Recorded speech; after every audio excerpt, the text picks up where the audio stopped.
Hello everyone. Today we will study marginal distribution. First of all, let me introduce marginal probability function.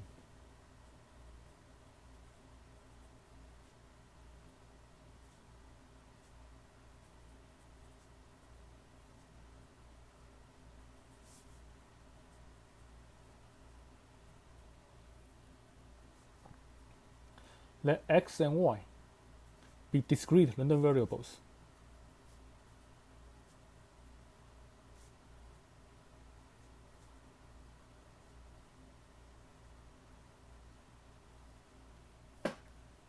With joint probability function.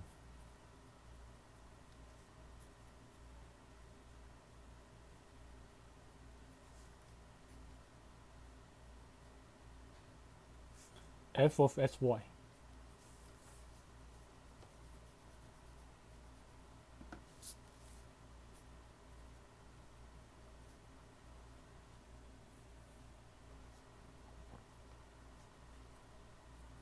The marginal probability function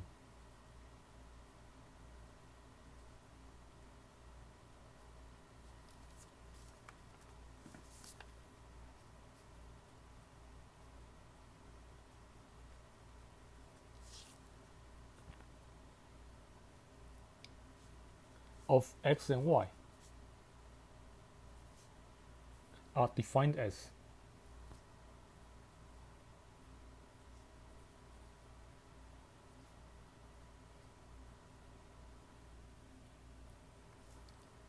f sub x, this is capital X, f sub x of x, this is capital X, this is lower x, this is lowercase x. F sub x equal to the sum of all y in support of y.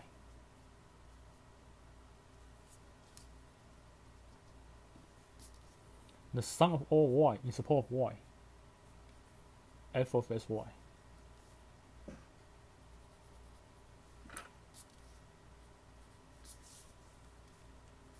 And the marginal function of y,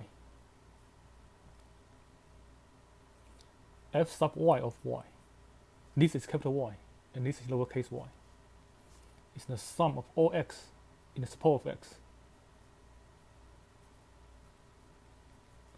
F of xy.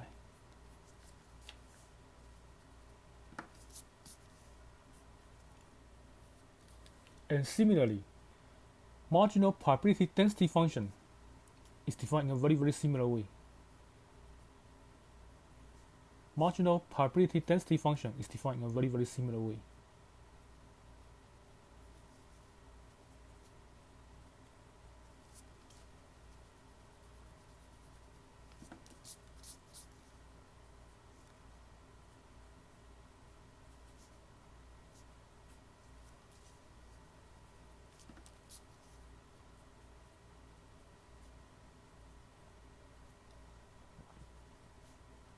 Let x and y be continuous random variable.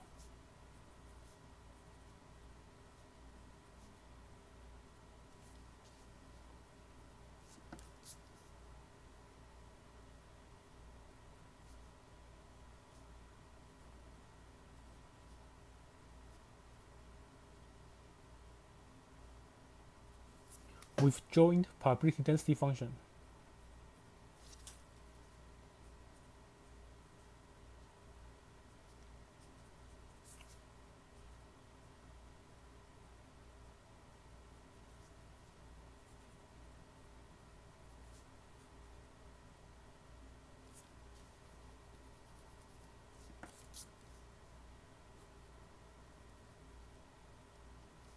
F of sy. The marginal probability density function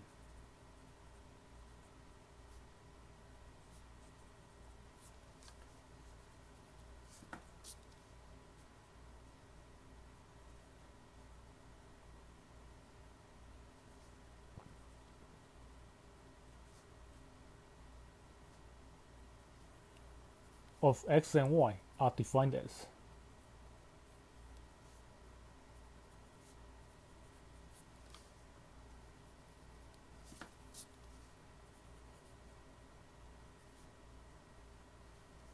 f sub x, this is capital X, of x.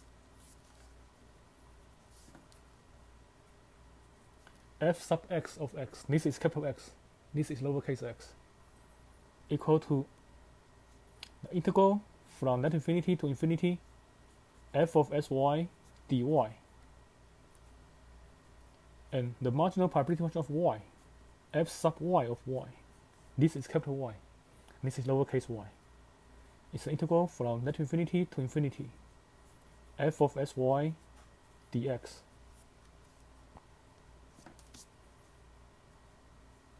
So for marginal of x, we take integral with respect to y. For marginal probability density function of y, we take integral with respect to x. And similarly, for marginal probability function of x, take the sum for y. For marginal probability function of y, take the sum for x. That's how to define marginal probability function or marginal probability density function. Now, before I explain what does marginal distribution mean, let me first show you an example. When two dice are rolled at the same time, let x represent the value shown on the first die, and then y represent the maximum value shown on the dice. Here x and y, they are random variables. Part A, find the probability function of x. Part B, find the probability function of y. Part C, find the joint probability function of x and y. Part D, find the marginal probability functions of x and y. Let's do part A first. Find the probability function of x. Here, x represents the value shown on the first die. Let's find support of x first.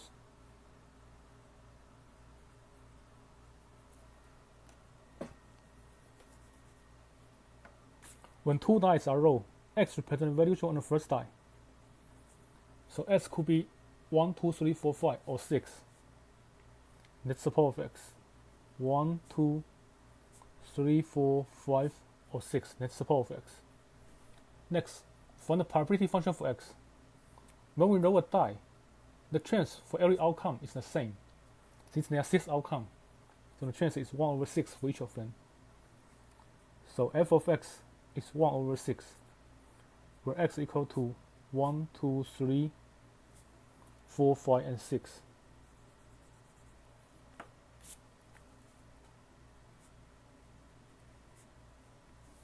That's the probability function of x. When we roll a die, the chance for every outcome is the same. Chance of getting 1 is 1 over 6, getting 2 is 1 over 6. The chance of getting every number here is 1 over 6. That's part A. Probability function of x. This is probability function of x. Then we call this f sub 1 of x. Part B. Find the probability function of y. Find the probability function of y. Let's find the support of y first. Let's find the support of y first. Here, y represents the maximum value shown on the dice. When we roll 2 dice, the maximum value on the die could be either 1, 2, 3, 4, 5, or 6. So support is 1, 2, 3, 4, 5, or 6. That's support of y. What's the probability function of y? What's f of 1? What's the probability that y equal to 1? Here we use f sub 2 represent probability function of y. We use f sub 1 represent probability function of x. We use f sub 2 represent probability function of y. When we roll a die, when we roll 2 dice, what's the probability that the maximum value shown on the die is 1? If the maximum value shown on the die is 1, that means both die must count up 1. The only possibility is 1, 1. If the maximum value shown on the die is 1, it means both die must count up 1. Both dice count up 1. So the chance is 1 over 36. When we roll a die, when we roll 2 dice, there are 36 possible outcomes. And there's only one favorable outcome. What's f sub 2 of 2? What's the probability that y equal to 2? If the maximum value is 2, that means 2 dice, either 1, 2, or 2, 1, or 2, 2. if the maximum value on the die is 2, then it's either 1, 2, 2, 1, or 2, 2. So there are 3 outcomes. There are 3 possible outcomes out of 36.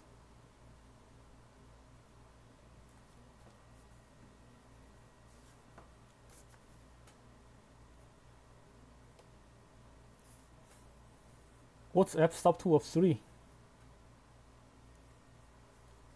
What's the probability that y equal to 3? If the maximum value of the dice is 3, that means one of the dice must be 3. So it could be 1, 3, 2, 3, 3, 3, or 3, 1, 3, 2. If the maximum is 3, it could be 1, 3, 2, 3, 3, 3, 3, 1, 3, 2. That's 5 out of 36. That's 5 out of 36. What's f2 of 4?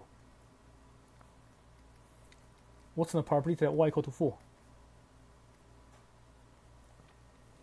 If the maximum value of the die is 4, that means 2 die could be 1, 4.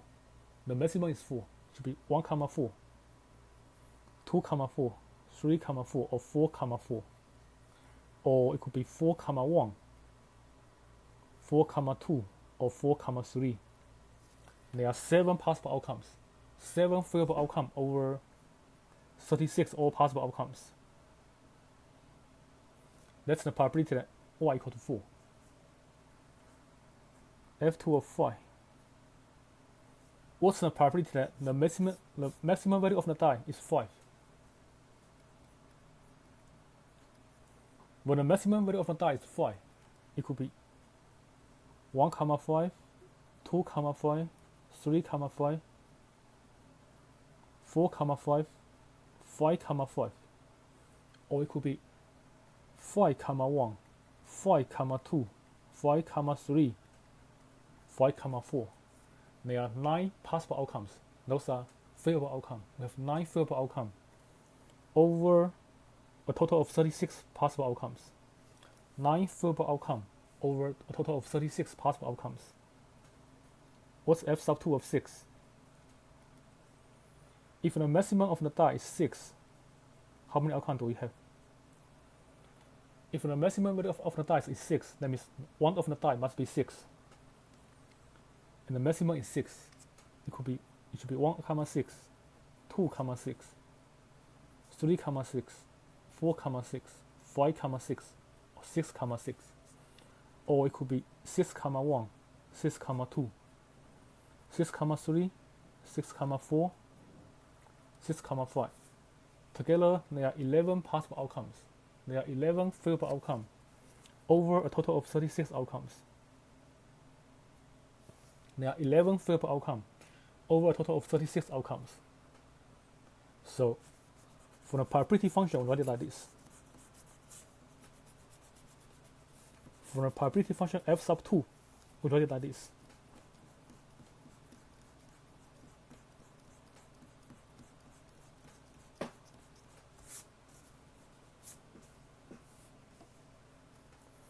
We write f sub 2 of y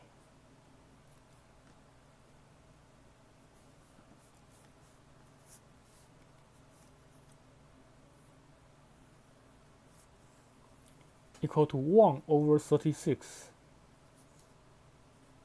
if y equal to 1, equal to 3 over 36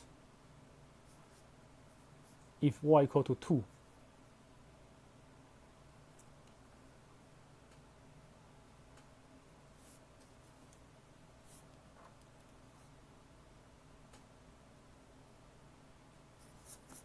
equal to 5 over 36 if y equal to 3, equal to 37 over 36 if y equal to 4, equal to 9 over 36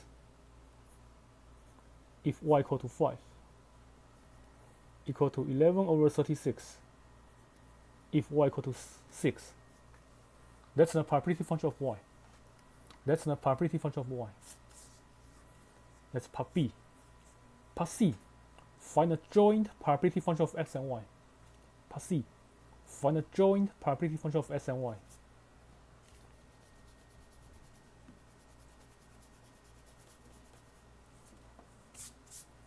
For the joint probability function, first of all, find the support of x and y. From part A, we know support of x is numbers from 1 through 6, integers from 1 through 6.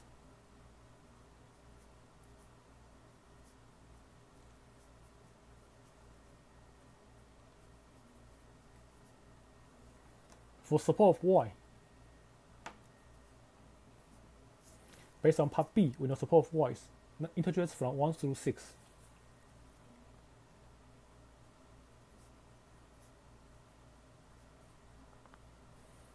We can use a table to represent the joint probability function of x and y.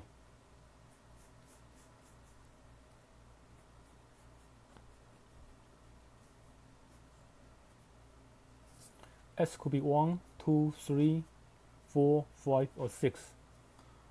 Y could be 1, 2, 3, 4, 5, or 6.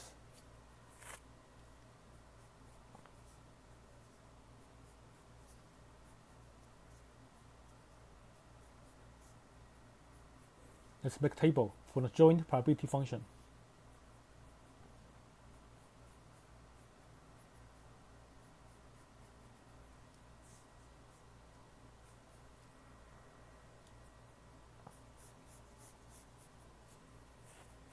What's the probability when x is 1, y is 1? X is 1 means the first dice count up 1. Y is 1 means the maximum is 1. First dice count up 1, and the maximum is 1. The only possibility is 1, 1. When the maximum is 1, when the first dice count up 1, and the maximum is 1, only possibility is 1, 1.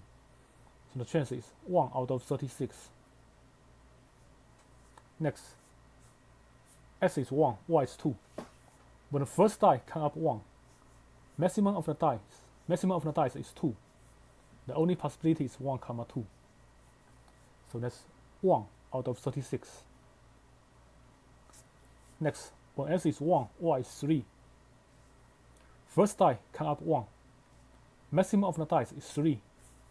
The only possibility is 1, 3, which is 1 out of 36. Next, when the first die is 1, and the maximum of the die is 4. When the first die is 1, maximum of the dice is 4. The only possibility is 1, 4. Next, x is 1, y is 5. That means first die count up 1, and the maximum of the die is 5. The only possibility is 1, 5. That's 1 out of 36. Next, x is 1, y is 6. That means the first die count up 1, and the maximum of the dice is 6. The only possibility is 1, 6. First die count up 1. Maximum of the dice is 6. The only possibility is 1, 6. That's 1 out of 36. Second row. If the first die count up 2, x is 2, y is 1 means the first die count up 2, and the maximum of the dice is 1. Is it possible? If the first die count up 2, can the maximum of the dice be 1? It sounds impossible, so the probability is 0 here. Next, x is 2, y is 2. That means the first die count up 2, and the maximum of the dice is 2. First die is 2. Maximum of the dice is 2. It could be 2, 1 or 2, 2. In both cases, first die count up 2, and the maximum of the dice is 2. That's 2 out of 36. Next, x equals 2, y equals 3. That means the first die count up 2, and the maximum of the dice is 3. The only possibility is 2, 3. That's 1 out of 36. Next, x is 2, y is 4. First die is 2. Maximum of the die is 4. It must be 2, 4. That's 1 out of 36. Next, S is 2, Y is 5. First die count up 2. And the maximum of the dice is 5. It must be 2, 5. That's 1 out of 36. Next, S is 2, Y is 6. First die count up 2. And the maximum of the dice is 6. The only possibility is 2, 6. That's 1 out of 36. Next row. S is 3, Y is 1. First die count up 3. And the maximum of the dice is 1. That's impossible. If the first die count up 3, the maximum must be at least 3. Maximum won't be 1. That's impossible. If the maximum is 3, if the first die is 3, maximum won't be 2. That's 0. That's impossible. If the first die count up 3, and the maximum is 3, we may have 3, 1, 3, 2, or 3, 3. In these 3 cases, first die come up with a 1, with a 3, and the maximum of the dice is 3. That's 3 out of 36. Next, first die come up 3, and the maximum of the dice is 4. The only possibility is 3, 4. First die come up 3, and the maximum of the dice is 4. That's the only possibility. That's 1 out of 36. Next, first die come up 3, maximum of the dice is 5. The only possibility is 3, 5. That's 1 out of 36. Next, first die come up 3, maximum of the dice is 6. The only possibility is 3, 6. That's 1 out of 36. Next row. S is 4, Y is 1. First die come up 4, and the maximum of the dice is 1. Is it possible? If the first die come up 4, the maximum of the dice must be at least 4. It won't be 1. That's impossible. It won't be 2. Maximum won't be 3. So if the first die come up 4, and the maximum is 4, it could be 4, 1, 4, 2, 4, 3, or 4, 4. There are 4 possible outcomes. First die come up with a 4, and the maximum of the dice is 4. So there are 4 possible outcomes, which is 4 over 36. Next, if the first die come up with a 4, and the maximum of the dice is 5, the only possibility is 4, 5. The only possibility is 4, 5. That's 1 out of 36. Next, the first die come up with a 4, and the maximum of the dice is 6.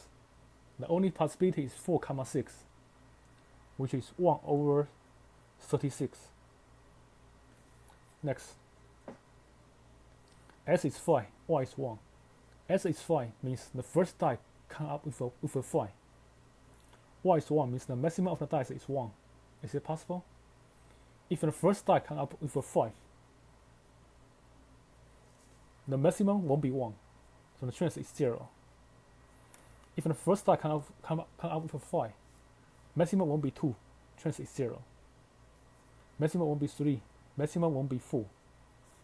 But if the maximum is 5, we have 5, 1, 5, 2, 5, 3, 5, 4, 5, 5.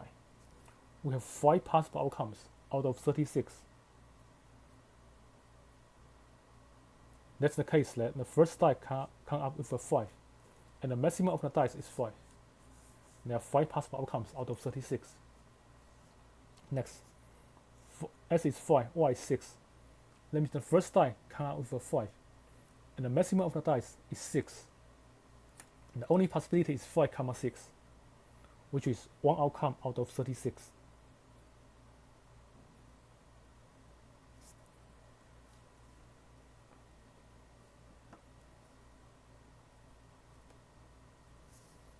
Next row. S is 6, Y is 1.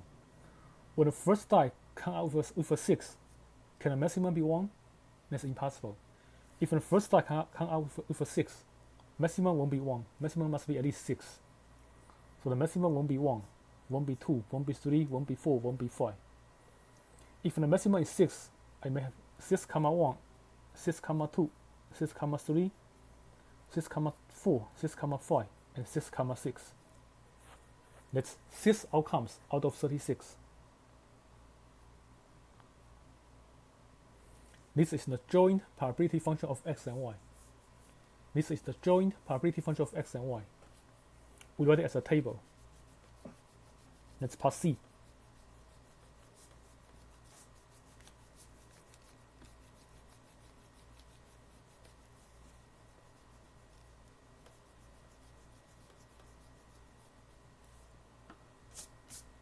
Part D.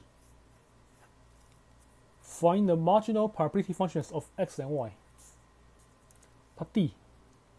Find the marginal probability functions of x and y.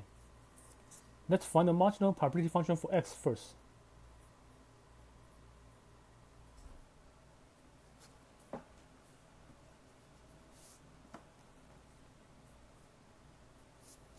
Marginal probability function of x is the sum of all y in the support f of sy. The sum of all y in the support f of sy. Now let's find the sum for all y in the support. When s is 1, we find the sum for all y in the support. If I add the first row together, I get 6 over 36, which is 1 over 6. When s is 2, we find the sum for all y in the support. I add the second row together, I get 6 over 36, which is also 1 over 6. Next, when s is 3, we find the sum for all y in the support. I find the sum from the third row. I get 6 over 36. That's 1 over 6. Next, when s is 4, we find the sum for all y in the support. Find the sum for all y in the support. I find the sum from the fourth row. I get 6 over 36, which is 1 over 6. When s is 5, we find the sum for all y in the support, which is the sum of the fifth row. If I add them up, I get 6 over 36. That's 1 over 6. Next, when s is 6, we find the sum for all y in the support. Find the sum for all y in the support. I find the sum for the entire row. I get 6 over 36. That's 1 over 6. So fx of x equal to 1 over 6 for x equal to 1, 2, 3, 4, 5, 6.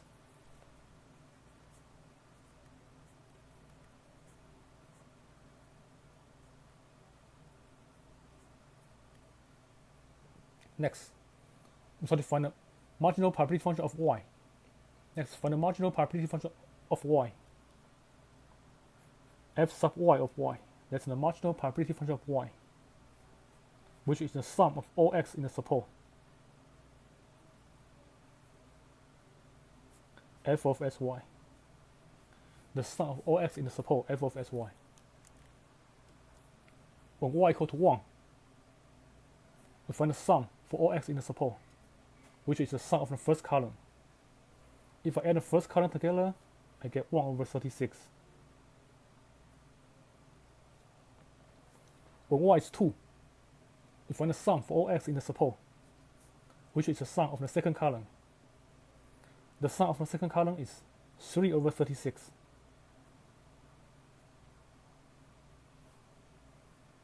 When y is 3, we find the sum for all x in the support, which is the sum of the third column.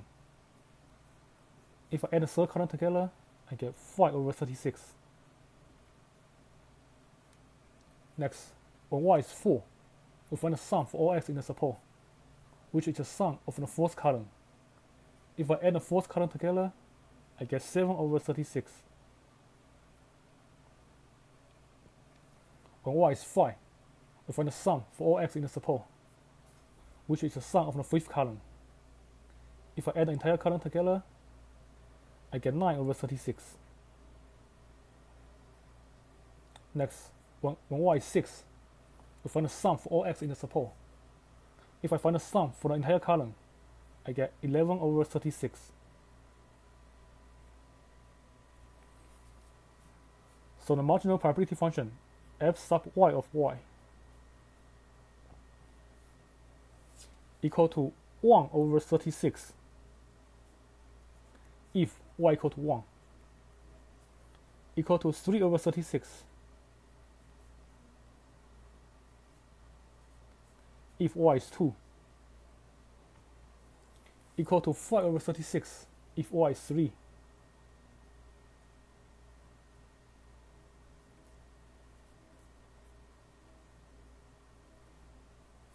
equal to 7 over 36 if y is 4.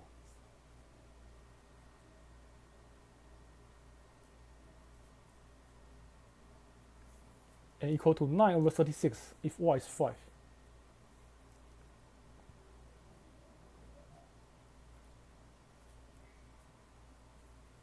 And equal to 11 over 36 if y is 6.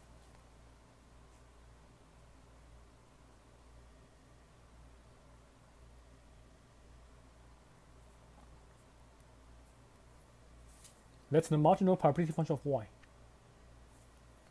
If we observe, we can see that the marginal probability of x, the marginal probability function of x and y, it looks the same as probability function of x and y.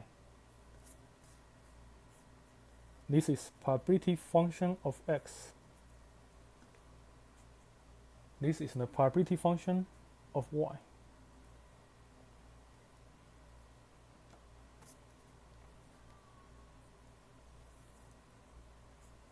This is the marginal probability function of x. This is the marginal probability function of y.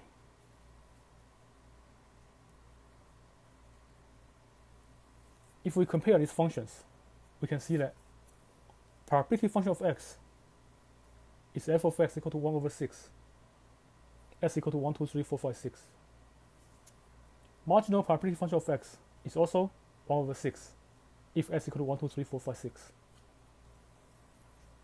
Probability function of y is this. That looks exactly the same as the marginal probability function of y.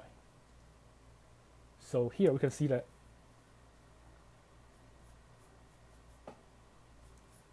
in general,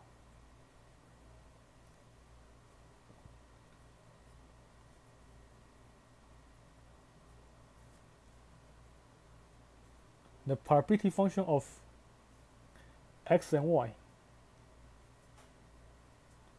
they are identical.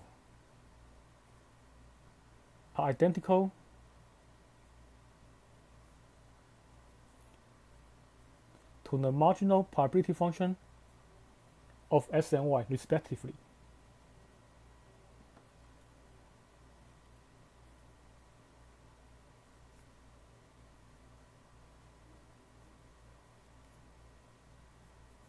So keep it in mind, in general, the probability function of x and y are identical to the marginal probability function of x and y respectively. Keep it in mind.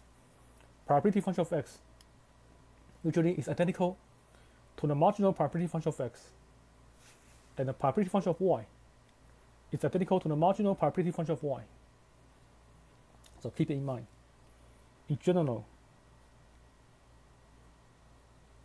probability function of x is identical to the marginal probability function of x.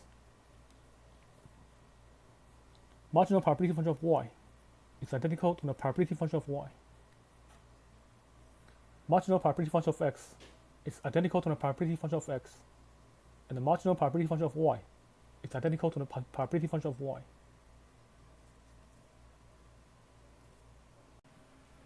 This means the marginal probability function of x is the same as the probability function of x without considering y. When we find the probability function of x, I didn't consider anything about y. And similarly, the marginal probability function of y is the same as the probability function of y without considering anything about x. When I find probability function of y, I didn't consider anything about x.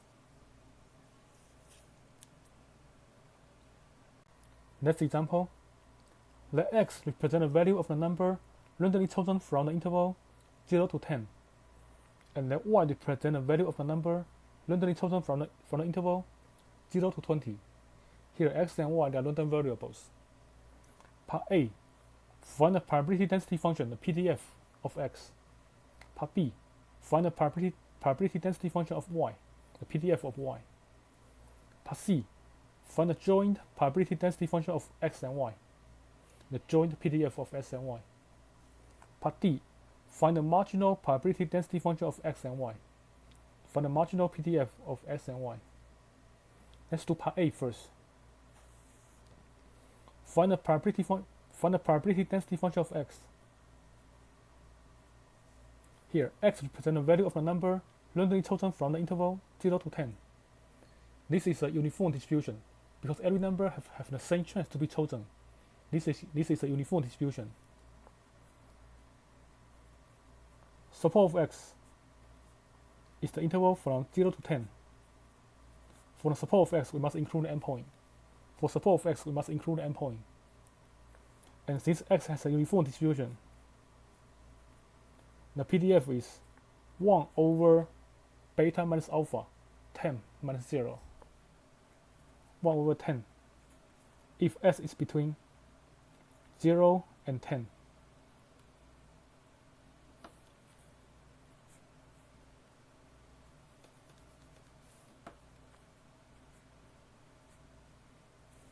And 0 otherwise.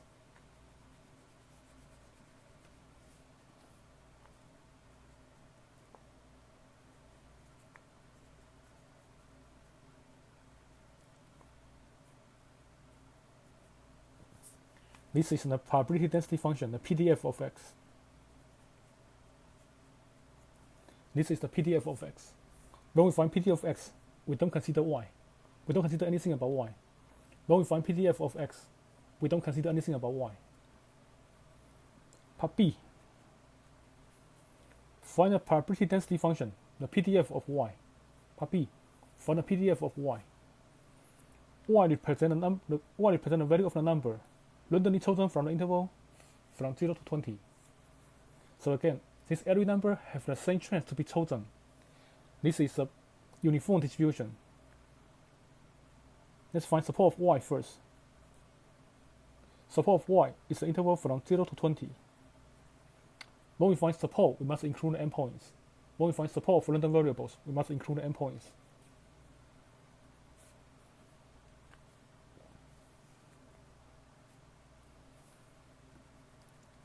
Since y has uniform distribution, the probability function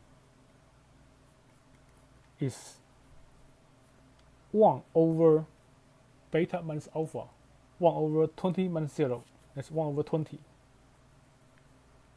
If y is between 0 and 20, and 0 otherwise.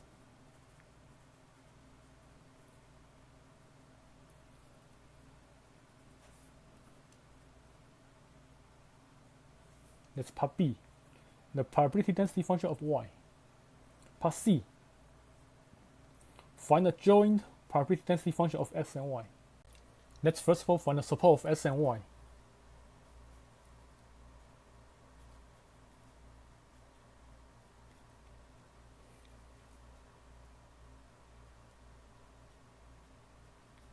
Support of s and y is s and y belong to R2, such that s is between 0 and 10, y is between 0 and 20. And for the support, we must include an endpoint. For the support, we must include an endpoint, include all the boundaries.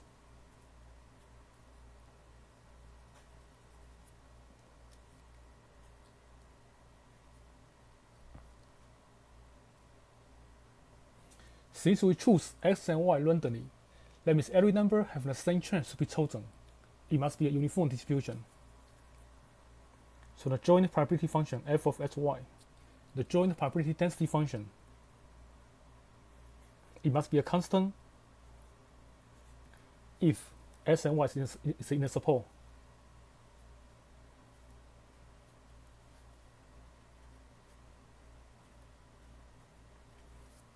the probability is the same for all x and y, such that x between 0 and 10, y between 0 and 20.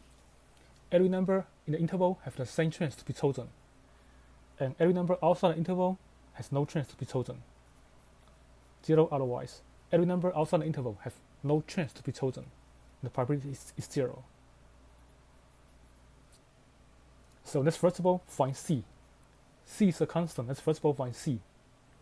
We know that the total probability must be 1. The total probability must be 1. That means if I take integral over the support, I must get 1. If I take integral over the support, I must get 1. Let's draw the support first. In the support, s is between 0 and 10, y is between 0 and 20.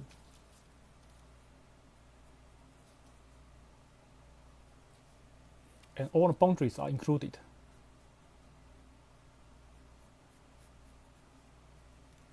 That's the support of s and y. If I take integral over the support, I must get 1. If I take integral over the support, I must get 1. So we need support here. We can integrate from bottom to top. Lower curve is y equal to 0. Upper curve is y equal to 20. So if I take integral for y from 0 to 20, x is from 0 to 10. F of sy. F of sy is c in the support. C dy dx. We must do dy first, then dx. Then here we solve the inner integral first. Leave an outer integral the same. Solve the inner integral first. If I take antiderivative with respect to c, I get cy. Evaluate from 0 to 20, I take antiderivative with respect to y.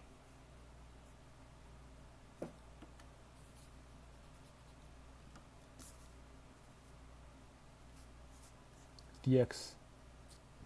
Then plug in upper and lower limit and take difference. If I plug in upper limit, I get 20. I get 20c. If I plug in lower limit, I get 0. So I have integral x from 0 to 10, 20c dx. If I plug in 20, I get 20c. If I plug in 0, I get 0. Then take antiderivative with respect to x. I get 20c times x. X varies from 0 to 10. If I plug in 10, I get 200c. If I plug in 0, I get 0. So the answer is 200c. Then we know that the total probability must be 1. So I set 200c equal to 1.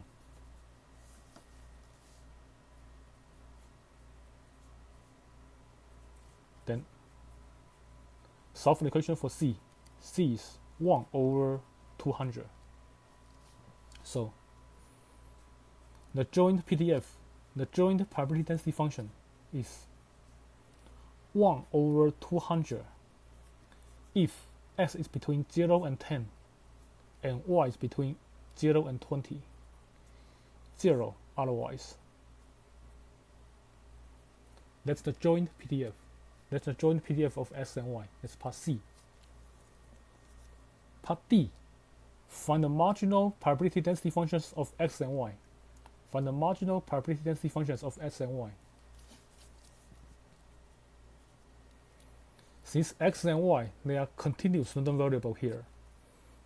For the marginal probability function of x, for the marginal probability density function of x, I take integral from net infinity to infinity f of sy dy. Take integral from net infinity to infinity f of sy dy. And since here y varies from 0 to 20, y varies, in the support y varies, the lower bound is y equals 0, upper bound is y equals 20. I take integral from lower bound to upper bound, from the lower curve to the upper curve. Take y from 0 to 20, f of sy. F of sy is 1 over 200 dy. Take antiderivative with respect to y. I get 1 over 200 y varies from 0 to 20. 1 over 200 y.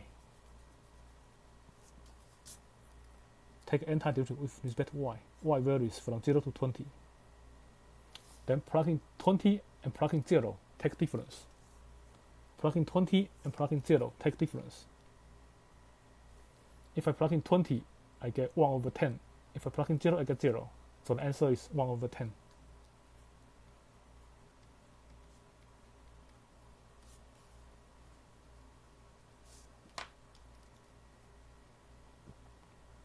So f sub x of x is 1 over 10 if x is between 0 and 10. If x is between 0 and 10.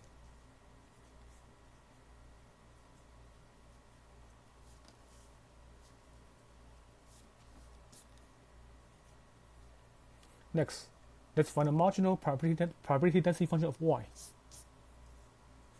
F sub y of y. Marginal probability density function of y. Since x and y, they are continuous random variable, we take integral from negative infinity to infinity. F of sy dx. Here, x varies from left bound in the support. Left bound is s equal to 0. This line is s equal to 0. Right bound is s equal to 10. This line is s equal to 10. So integrate from left to right. Left bound is s equal to 0. Right bound is s equal to 10. F of sy in the support is 1 over 200. F of sy in the support is 1 over 200. Then take antiderivative with respect to x. Take antiderivative with respect to x. I get 1 over 200x. Evaluate from 0 to 10. If I plug in 10, I get 1 over 20. If I plug in 0, I get 0. So the answer is 1 over 20. So the marginal probability density function of y is 1 over 20 if y is between 0 and 20.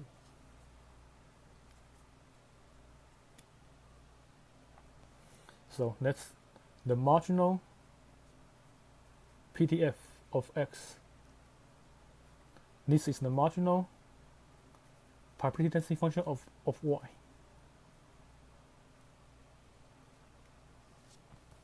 If we observe the functions,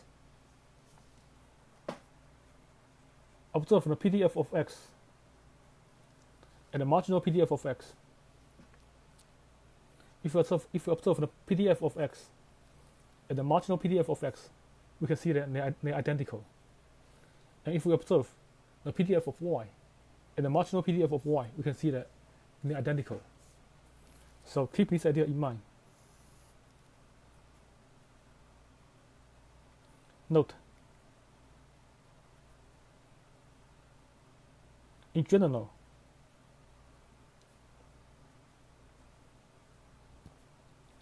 the PDF of x and y are identical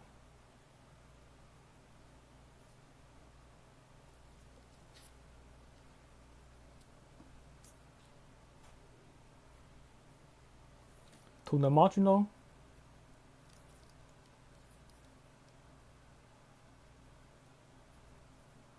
PDF of x and y. So keep in mind that the marginal probability density function of x is identical to the PDF of x,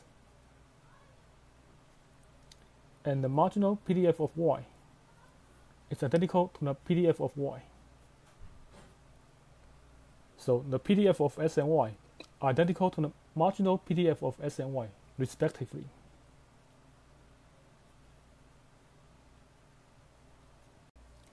This means the marginal PDF of x is the same as the PDF of x without considering anything about y. When I find the PDF of x, I didn't consider anything about y. And similarly, the marginal PDF of y is the same as the PDF of y without considering anything about x. When I find the PDF of y, I didn't consider anything about x. So keep this idea in mind.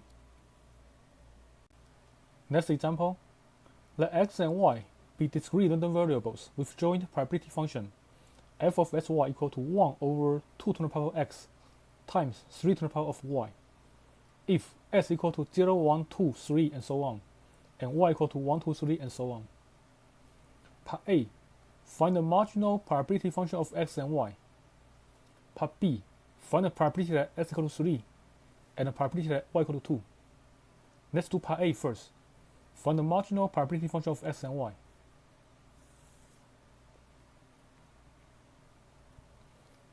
Let's find the marginal probability function for x first. F sub x of x, this is capital X. Since here x and y, they are discrete random variables, we take the sum. For the marginal probability function of x, I take the sum for all y in the support.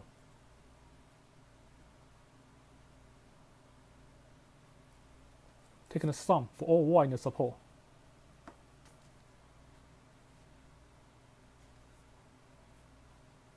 F of sy. Here, for all y in the support, y varies from 1 to infinity. Y is integers from 1 to infinity. So taking the sum, y from 1 to infinity. And the probability function is 1 over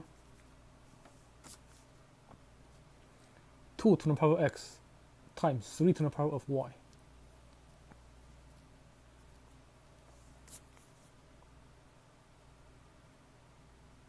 When we take the sum for y from 1 to infinity, I treat s as constant. So I can pull out x. I treat s as constant, I can pull out x. What's left is y from 1 to infinity. 1 over y cubed. 1 over 3 to the power of y. This is a geometric theory. Common ratio is 1/3. This is a geometric theory. Common ratio is 1/3.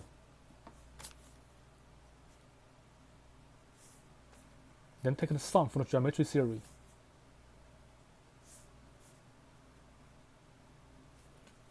The sum of a convergent geometric theory is the first term over 1 minus the common ratio. The sum of a convergent geometric theory is the first term over 1 minus the common ratio. If I simplify here, I get 1 over 2 to the power of x times 1/3 over 2/3. 1/3 over 2/3 is a half. That's 1 over 2 to the power of x plus 1. That's the marginal probability function of x.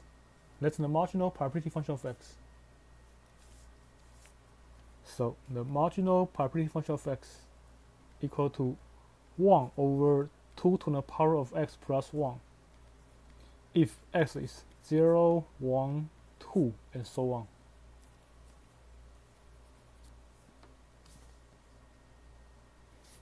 Next, let's find the marginal probability function of y.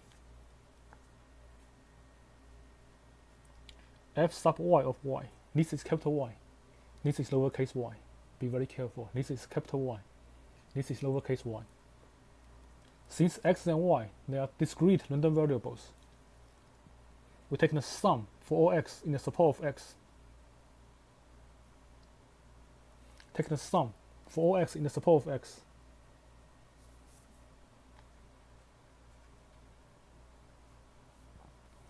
F of sy. And here x is from 0 to infinity. S is the integers from 0 to infinity.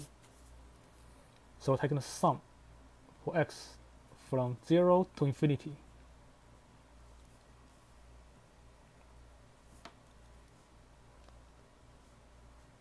F of sy.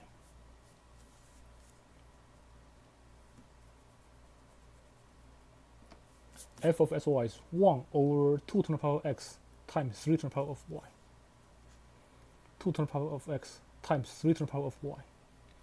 Since I'm taking summation for x, I treat y as a constant.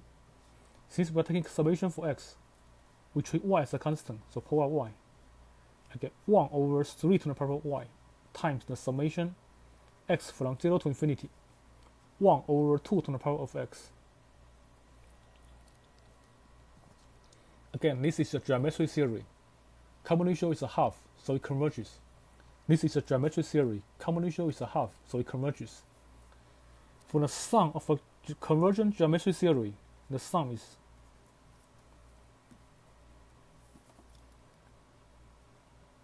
the first term over 1 minus the common ratio. The first term, if I plug in 0, I get 1. First term over 1 minus the common ratio. That's the sum of a convergent geometric theory. I get 1 over 3 to the power y times. On the bottom, 1 minus a half is half. 1 over half is 2. That's 2 over 3 to the power of y.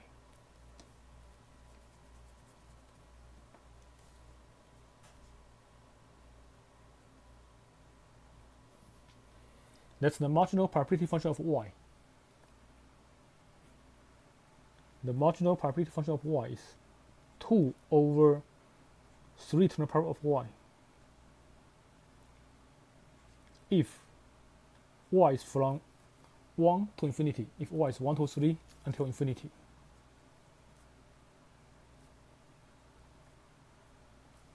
That's the marginal probability function of y. That's part A. Find the marginal probability function of x and y. Part B. Find the probability that s equal to 3 and the probability that y equal to 2.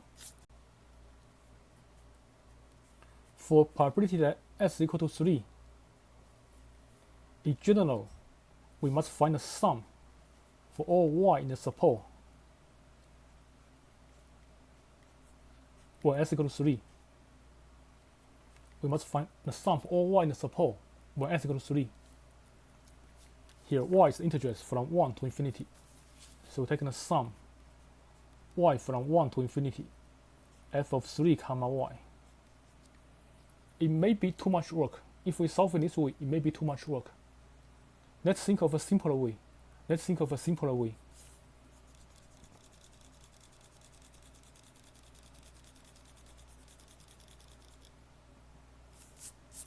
In this problem, we know the marginal probability function of x already.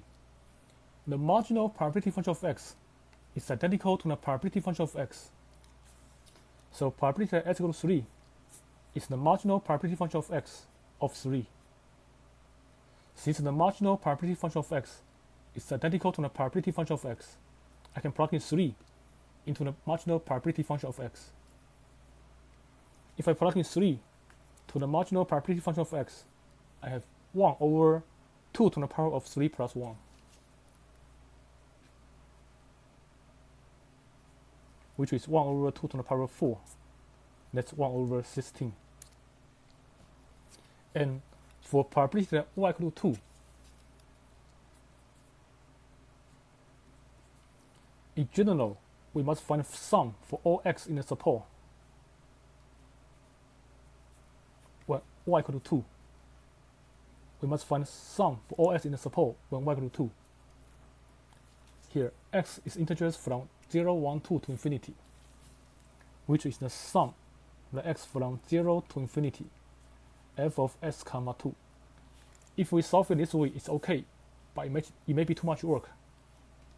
Let's think of a simpler way. For a simpler way, in this problem we know that the marginal probability function of y is 2 over 3 to the power of y. That's the marginal probability function of y. Marginal probability function of y is identical to the probability function of y. So we can plug in 2 directly into the marginal probability function of y. Because the marginal probability function of y is identical to the probability function of y. So I can plug in 2 directly. If I plug in 2, I get 2 over 3 to the power of 2. Which is 2 over 9. If I solve it this way, it's much easier. Next example, let x and y be continuous random variables with joint probability density function f of sy equal to a s y if 0 is less than y less than x less than 1, 0 otherwise. Part A, find the marginal probability density functions of x and y. Part B, find the probability that x is greater than 3 over 4, and find the probability that y is less than half. Let's do part A first. Find the marginal probability density functions of x and y. For part A, let's first of all find the support of x and y.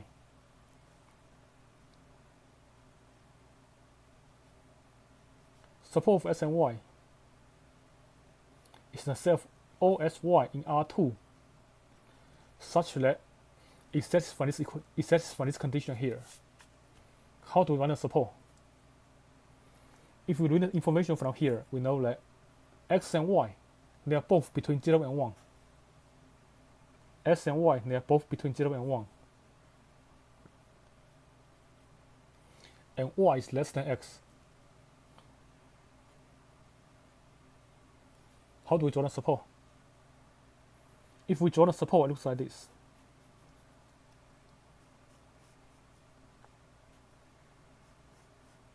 X is between 0 and 1. Y is between 0 and 1. Y is less than x. This line represents y is less than x. Y equal to x. This line represents y equal to x. Since y is less than a function of x, we should the region below the curve. Since y is less than a function of x, we should the region below x, the region below the function, below the curve. Since y is less than a function of x, we should the region below the curve. So the shaded region is the support. The shaded region is the support. This line here is y equal to x. For the support, all boundaries must be included. For the support, all boundaries must be included. So for this region here, we can see that s is between 0 and 1. Y is between 0 and x. Y is between 0 and x.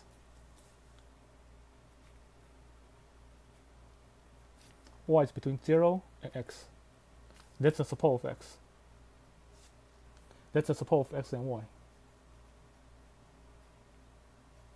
First step, find the support. Next, find a marginal probability density function of x and y. For the marginal probability density function of x, since x and y, they are continuous random variable, we take integrals. For the marginal probability density function of x, we take integral for y from net infinity to infinity. F of sy dy. In the support, y varies from 0 to x. In the support, y varies from 0 to x. That's a lower bound. That's an upper bound. Y varies from 0 to x. That's a lower bound. That's an upper bound. So y varies from 0 to x.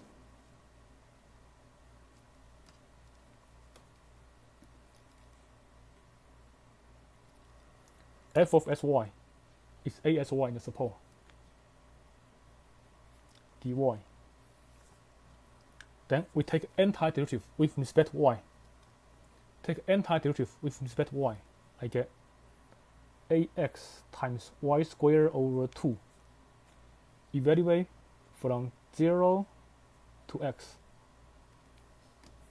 Then I plug in the upper and lower limit for y.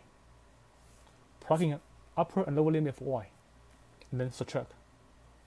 If I plug in x for y, I get s squared over 2, which is 4s cubed. If I plug in 0 for y, I get 0. So the answer is 4s cubed.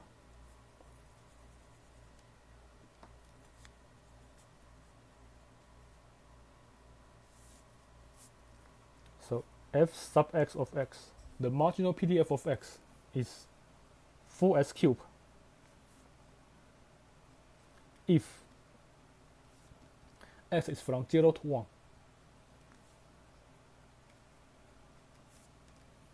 That's the marginal PDF of x.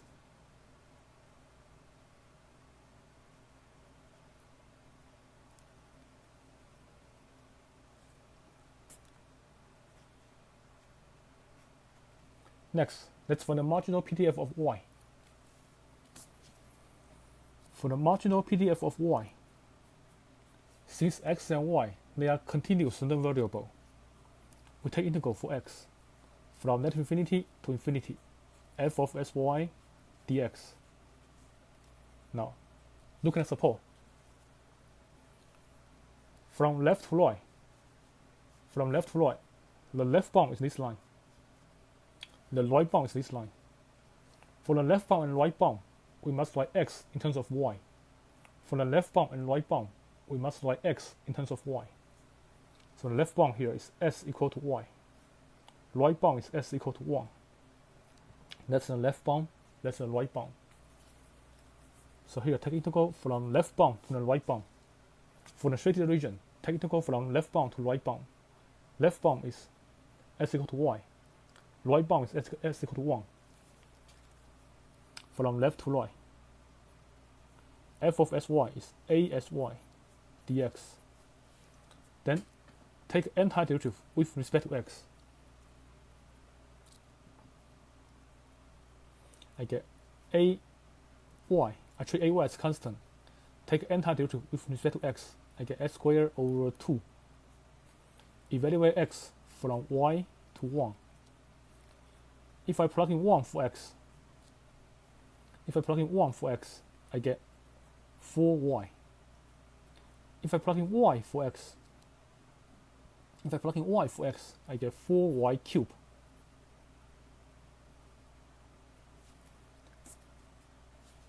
So the marginal probability density function of y is 4y minus 4y cubed if y is between 0 and 1. For this triangular region, y is between 0 and 1.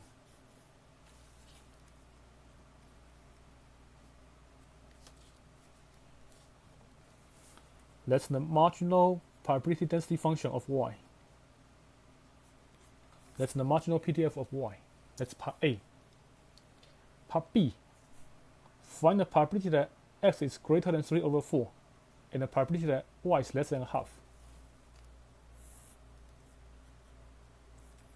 How do we find the probability that x is greater than 3 over 4?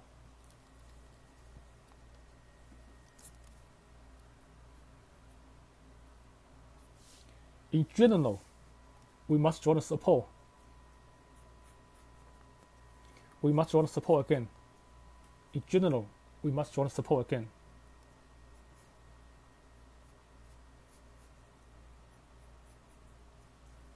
From 0 to 1, x is greater than 3 over 4.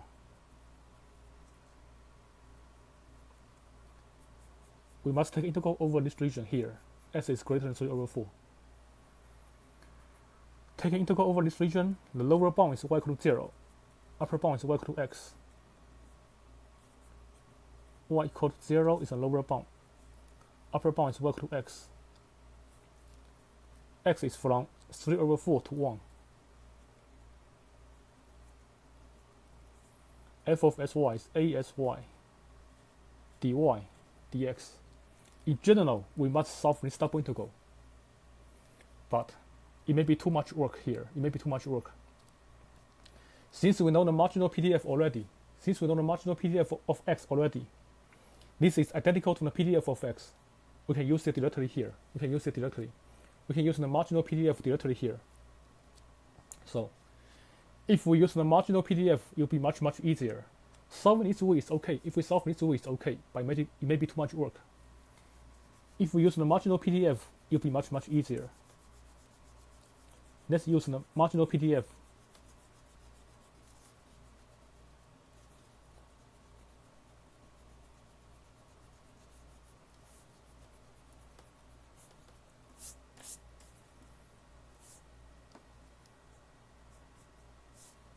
If I use the marginal PDF, x is valued from 0 to 1.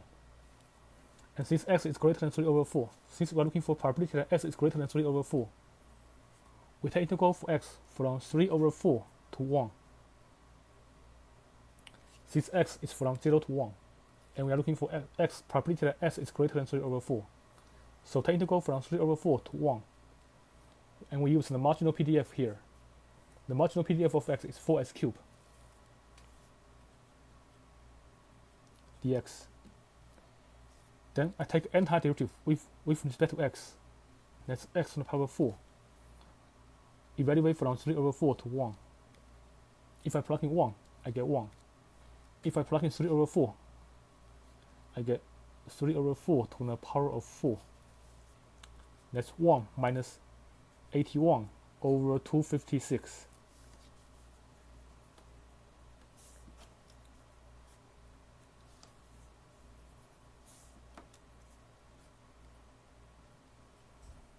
Then if I subtract, I get 175 over 256.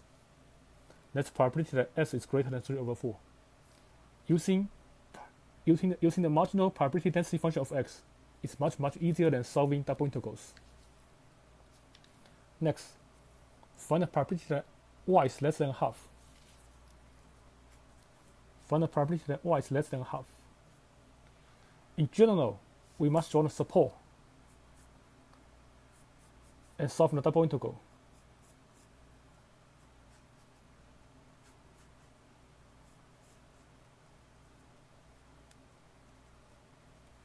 In general, we must draw the support. We must draw the support and find double integrals. That's the support. Y is less than half. Half is here. If y is less than half, we are taking integral over this region. For this region, we can clearly tell the upper and lower bound, because in this region here, that's the upper bound, that's the lower bound. But in this region here, this is the upper bound, this is lower bound. Since we have the upper bound, different upper bounds in different region, integrate from bottom to top may be too complicated. Let's integrate from left to right. If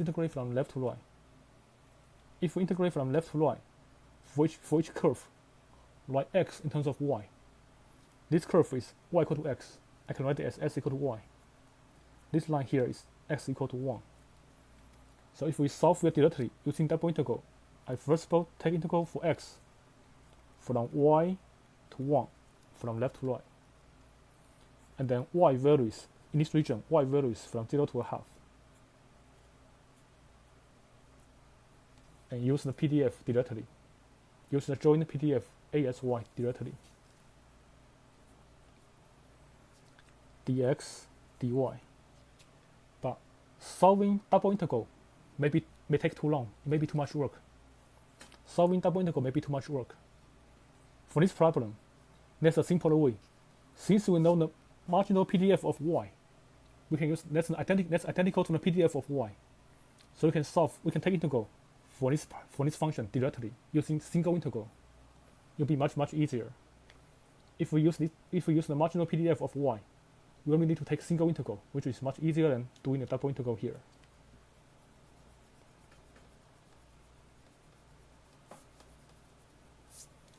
Since the marginal PDF of y is identical to the PDF of y, for probability that y is less than half, since y is from 0 to 1, I can take integral from 0 to a half. Since y is from 0 to 1, y value is from 0 to 1. For probability that y is less than half, I take integral from 0 to a half. And since the marginal PDF is identical to the PDF of y, I can take integral for the marginal PDF of y. dy. Taking this integral is much easier than taking double integral.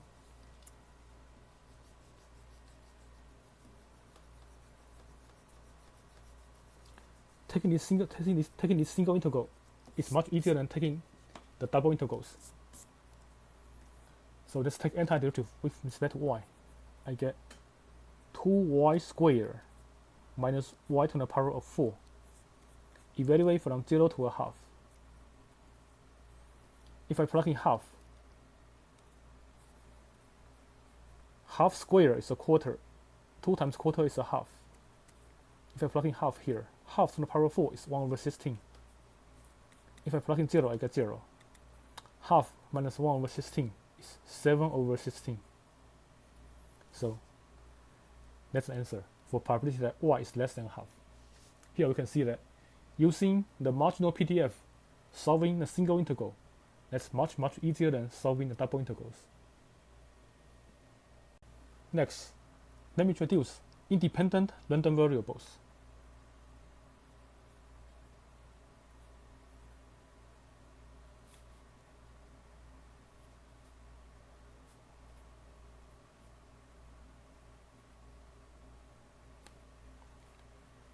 Let x and y be random variables.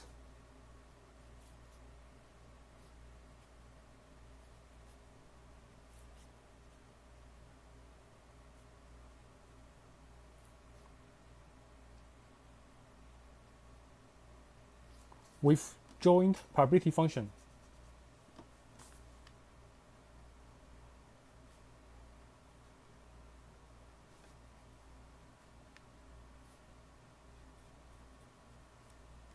Or probability density function.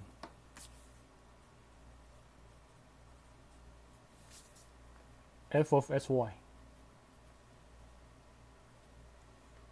If f sub x, the marginal probability function,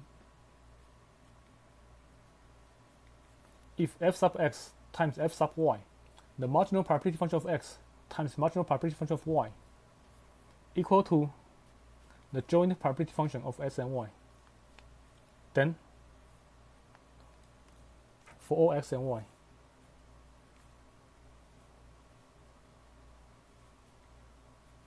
then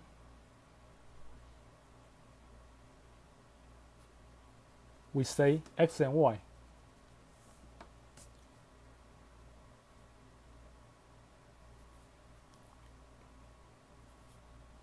are independent random variables. X and y, they are independent random variables.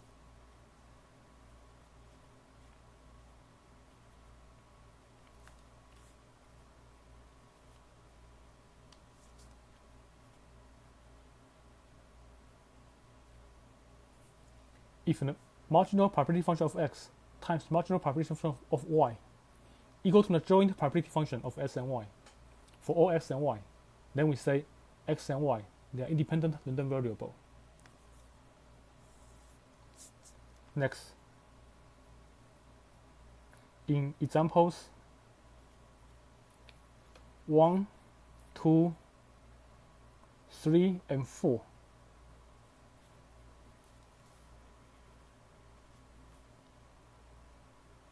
determine whether x and y are independent random variables.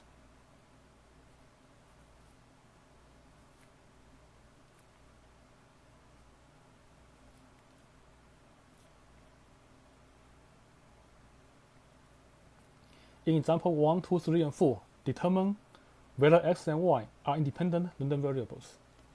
Let's look at example 1 first. Example 1. Let's not join the PDF. Let's not join the probability function. Let's not join the probability function. Determine whether x and y are independent random variables. So let's verify. This is the marginal probability function of x. This is the marginal probability function of y. Let's verify if their product equal to the joint probability function of x and y for all x and y. So in example 1,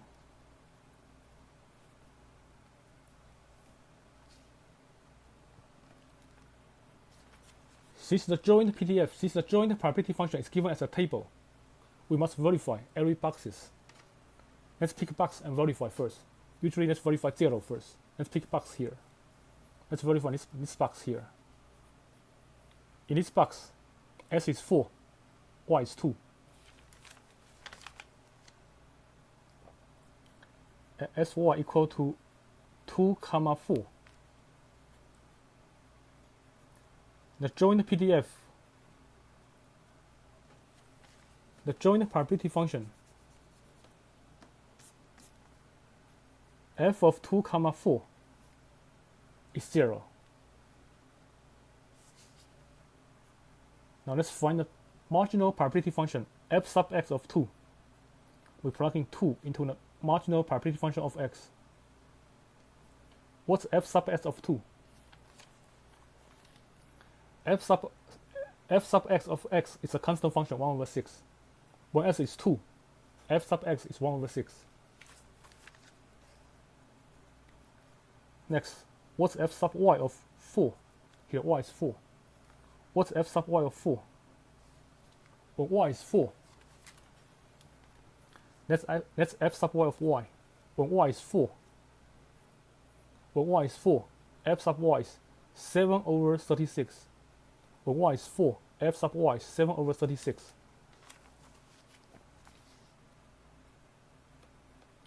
Let's verify. If I multiply the marginal probability function, what do we get?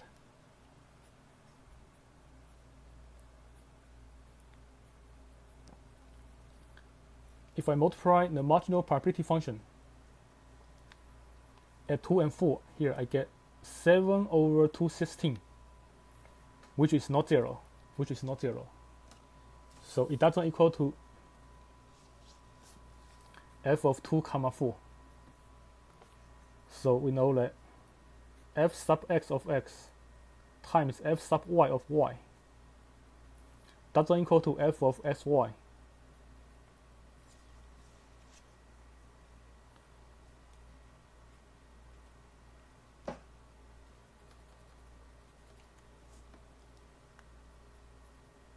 When sy equal to 2 comma 4.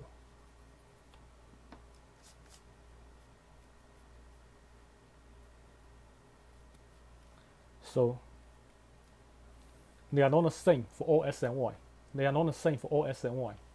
So x and y, they are not independent random variables.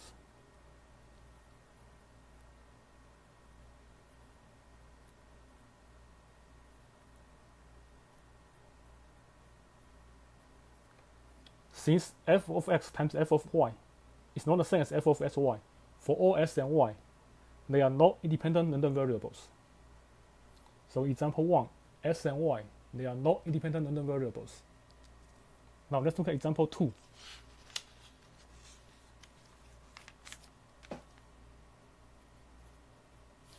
In example 2,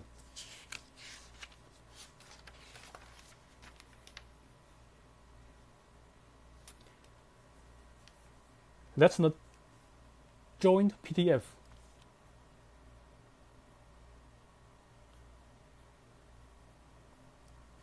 That's the joint PDF of S and Y. This is the joint PDF of S and Y. This is the marginal PDF of X. This is the marginal PDF of Y. Let's verify if their product is the same. The joint PDF f of sy is 1 over 200 if s is between 0 and 10, y is between 0 and 20.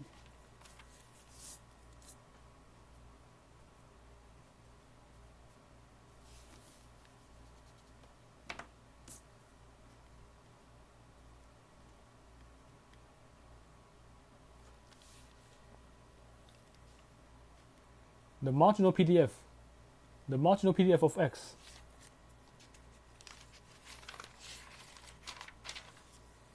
the marginal PDF of x is 1 over 10 if s is between 0 and 10.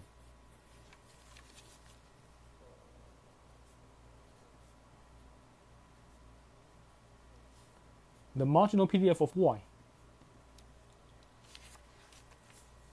is 1 over 20 if y is between 0 and 20.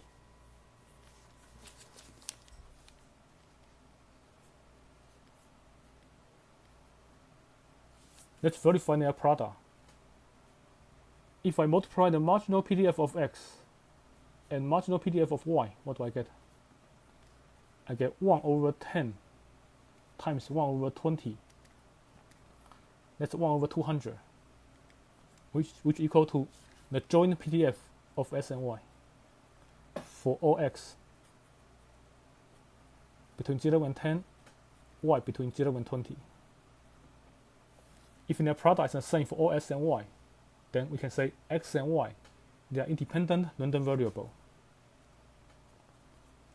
So in example 2, x and y, they are independent random variable.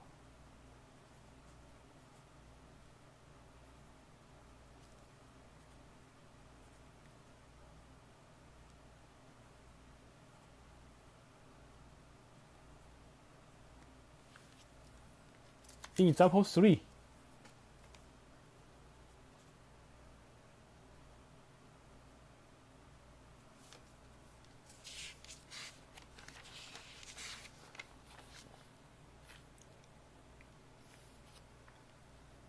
that's the joint probability function.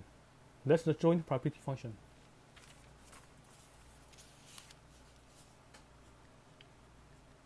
F of sy is 1 over 2 to the power of x times 3 to the power of y. If s equal to 0, 1, 2, and so on, and y equal to 1, 2, 3, and so on.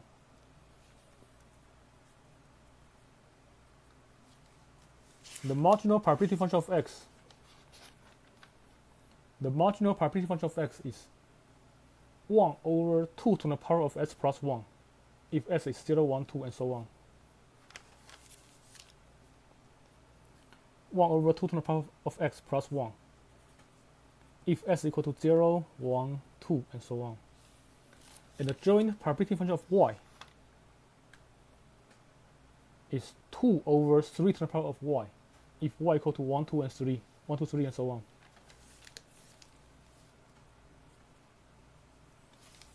The marginal probability function of y is 2 over y to the power of 3.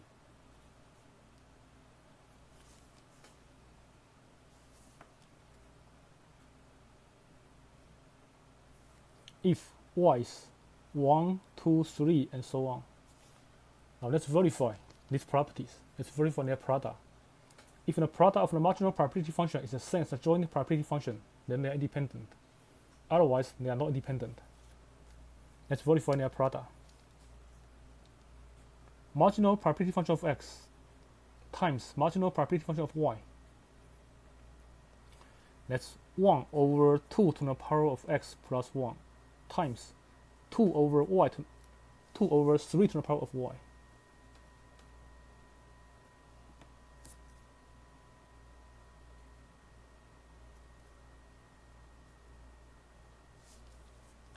The joint probability function of y is 2 over 3 to the power of y. If I multiply, I cancel 2 from top and the bottom. I get 1 over 2 to the power of x times 3 to the power of y. That equal to the joint probability function f of sy. If s equal to 0, 1, 2, and so on, y equal to 1, 2, 3, and so on.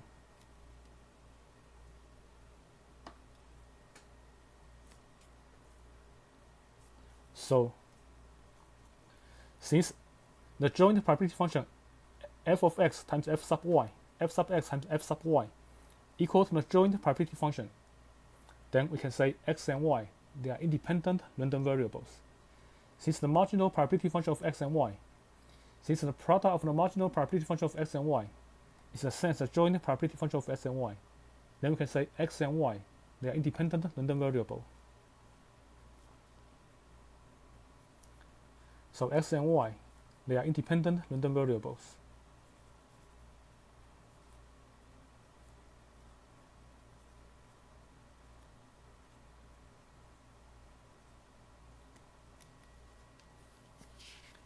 In example 4,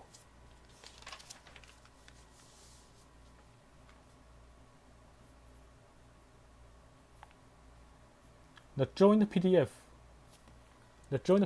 f of sy. In example 4, the joint PDF f of sy is asy if 0 is less than y, less than x, less than 1.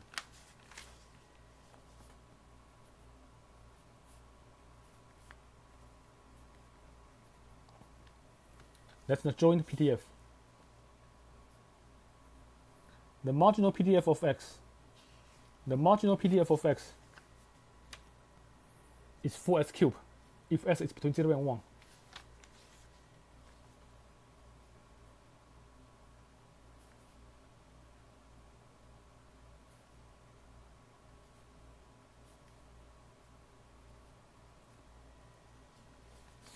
The marginal PDF of y is 4y minus 4y cubed if y is between 0 and 1.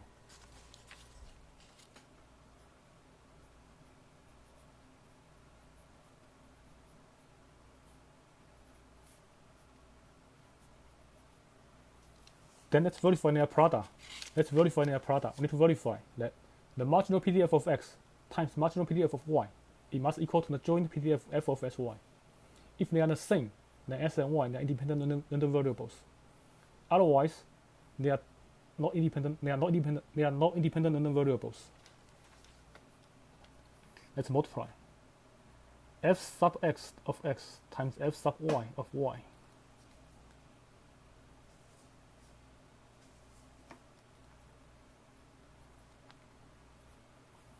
I get 4x cubed times 4y minus 4y cubed. It's very clear, you can see that that's not the same as a s y. That's not the same as f of sy. In general, that's not the same as f of sy.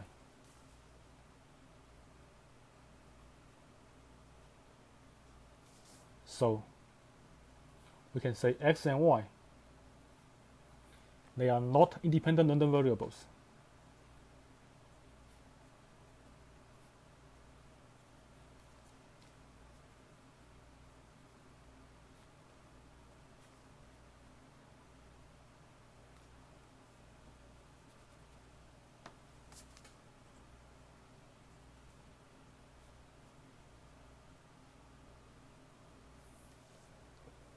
So for independent random variables, we must verify this equation. If the product of the marginal probability function is the same as the joint probability function, then s and y, they are independent. Otherwise, they are not independent.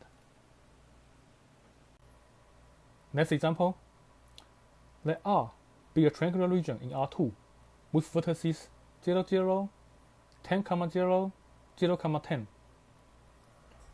When a point is randomly chosen from region R, let x and y represent its x and y coordinates respectively. Determine whether x and y are independent random variables. So let's first of all draw region R. R is a triangular region in R2. R2 means xy plane. R2 means xy plane. With vertices 0, 0, 10, 0, and 0, 10. This is region R. This is region R.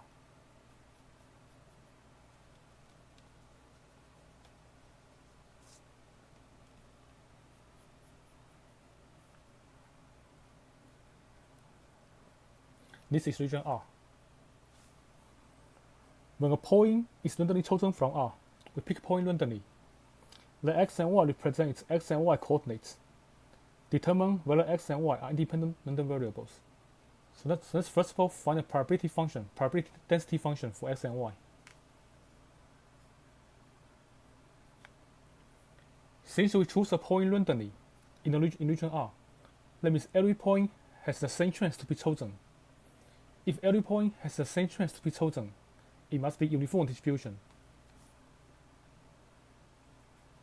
The probability must be the same everywhere if x and y is in the region. In the region, this line here, y-intercept is 10. Y-intercept is 10. Slope is rise over long. 10 over 10 is 1. And it's going down. Slope is negative 1. Slope is negative 1. Y-intercept is 10. So this line is y equal to negative 1 plus 10, which can be rewritten as y equal to 10 minus x. This line is y equal to 10 minus x. And the lower bound is y equal to 0. So if s is between 0 and 10, y is between 0 and 10 minus x,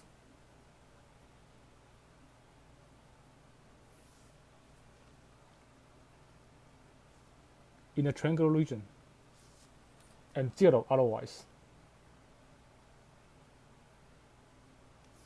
That's not joint probability density function. That's a joint PDF. Next, we need to find C. Let's find the support first. Since we are choosing a point from this triangular region, so the support of S and Y must be in this region. Since we only choose a point from this region here, this triangular region, so support of S and Y must be in this region. That's support of S and Y. So here, support of S and Y is this region R, which is the set of S1 in R2, where x is between 0 and 10, y is between 0 and 10 minus x.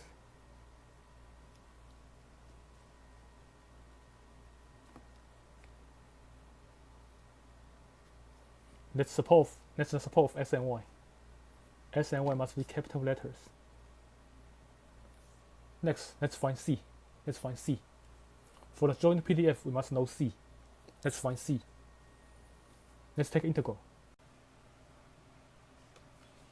Here, the lower bound is the curve y equal to 0.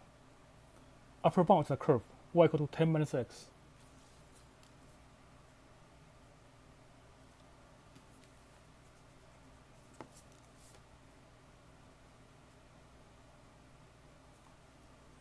And then for x, in this triangular region, x varies from 0 to 10.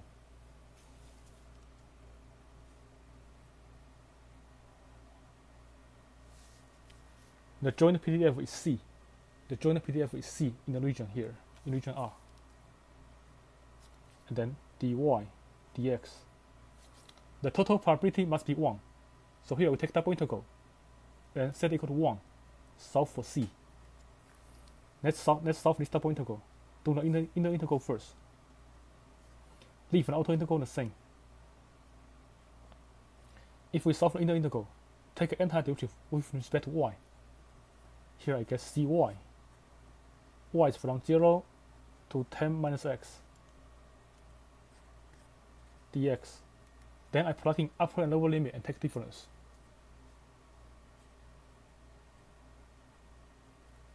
If I plug in the upper limit for y, I get c times 10 minus x. If I plug in 0 for y, I get 0.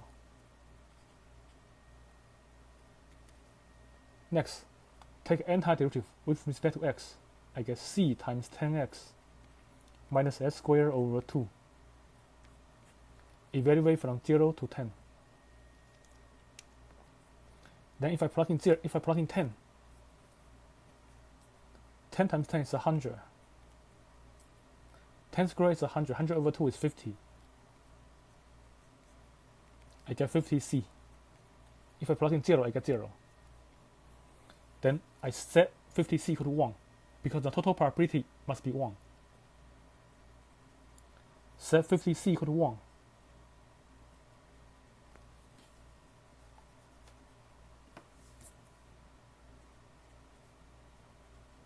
Then solve the equation for c.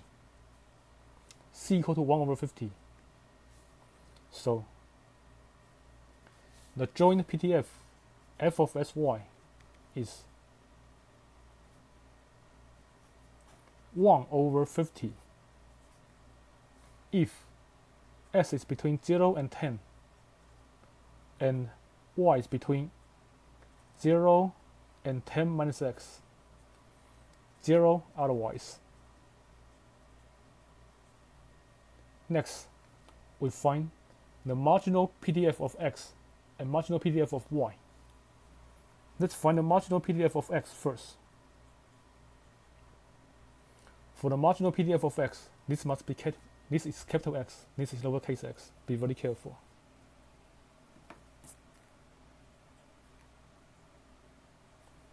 Since x and y are continuous random variable, we take integral for y from net infinity to infinity, f of sy dy.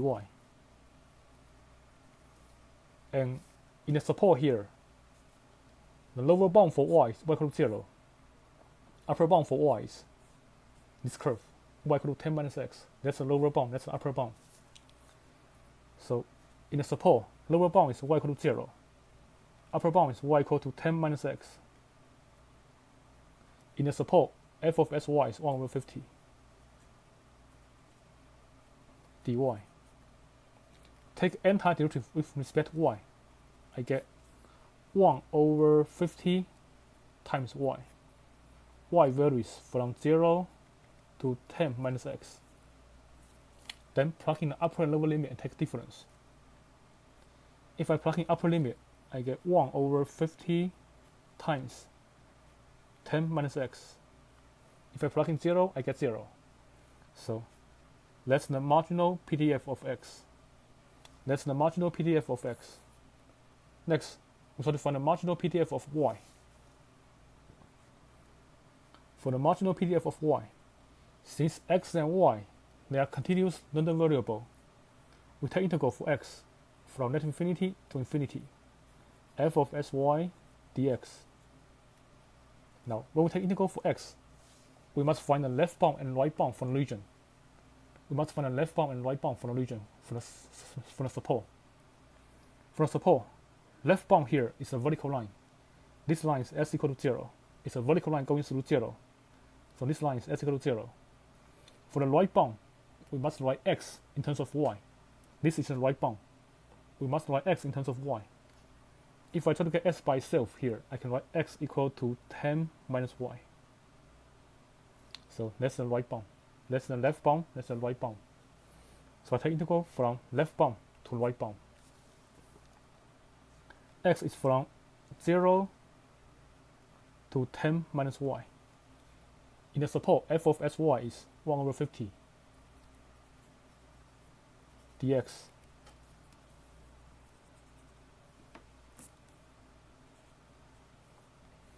Then take antiderivative with respect to x. I get 1 over 50x. Evaluate x from 0 to 10 minus y. Then we plug in the upper and lower limit and take difference. If I plug in the upper limit, I get 1 over 50 times 10 minus y. If I plug in lower limit, I get 0. So that's the marginal PDF of y. Now let's verify if x and y they are independent random variables. Let's verify. If the product of the marginal PDF of x and y is the same as the joint PDF of s and y, then s and y they are independent random variables. Otherwise, they are dependent. Let's multiply the joint PDF of x and y. If I multiply the joint PDF of s and y, what do I get?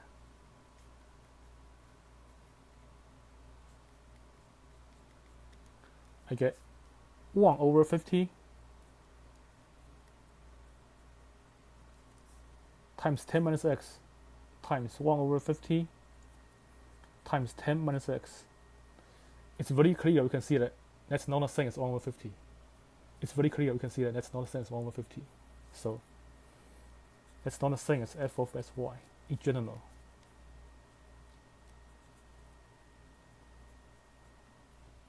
And one more thing here, I forget one thing here.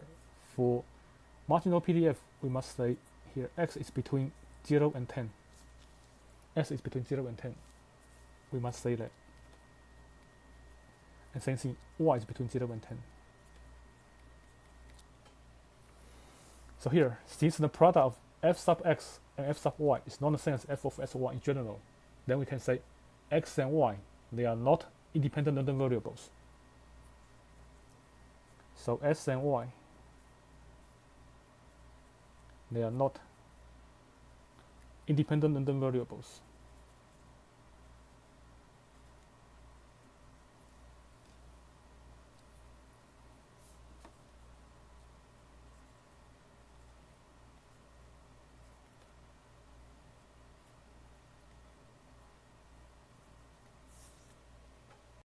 Next example, let x and y be discrete random variables with joint probability function given in the following table.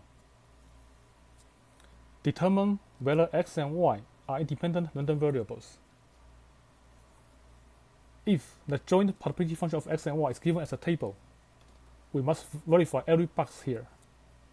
If in every box it satisfies the condition that f sub x times f sub y equal to f of s and y, then x and y are independent random variables. But if in one of the boxes it doesn't satisfy this equation, then we say x and y, they are dependent random variables. They are not independent. If in one of the boxes it doesn't satisfy this equation, then we say x and y, they are not independent random variables. So let's first of all find the marginal probability function of x and y. Let's first of all find the marginal probability function of x and y.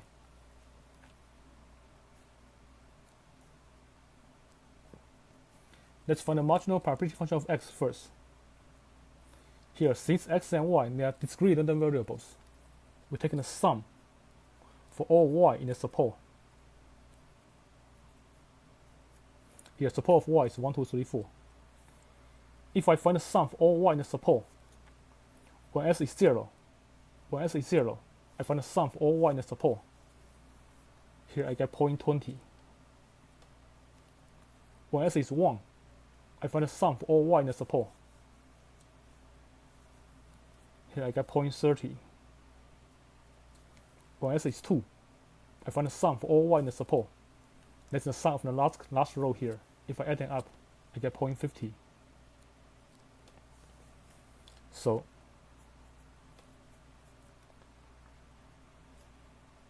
the marginal of x is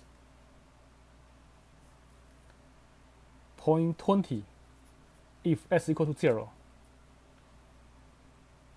0.30 if s equal to 1, 0.50 if s equal to 2. That's the marginal probability function of x.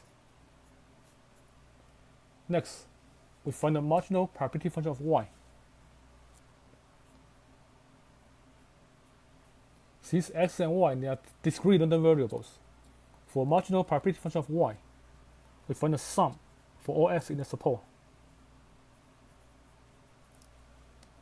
Find the sum for all s in the support.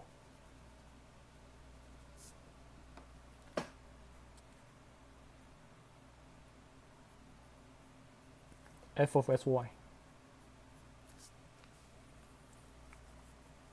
When y is 1, we find the sum for all s in the support. That's the sum of the first column. That's 0.10. When y is 2, find the sum for all s in the support. That's the sum of the second column. Which is 0.20.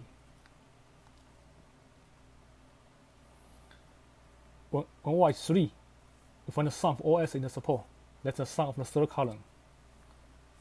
That's 0.30. When y is 4, find the sum for all x in the support, which is the sum of the last column. That's 0.40. So the marginal PDF of y, the marginal probability function of y,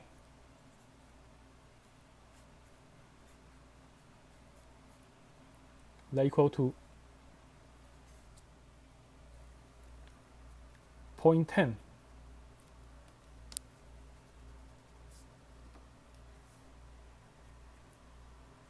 if y equal to 1, 0.20 if y equal to 2, 0.30 if y equal to 3, 0.40 if y equal to 4. That's the marginal probability function of y. Next, in every box, we verify their product.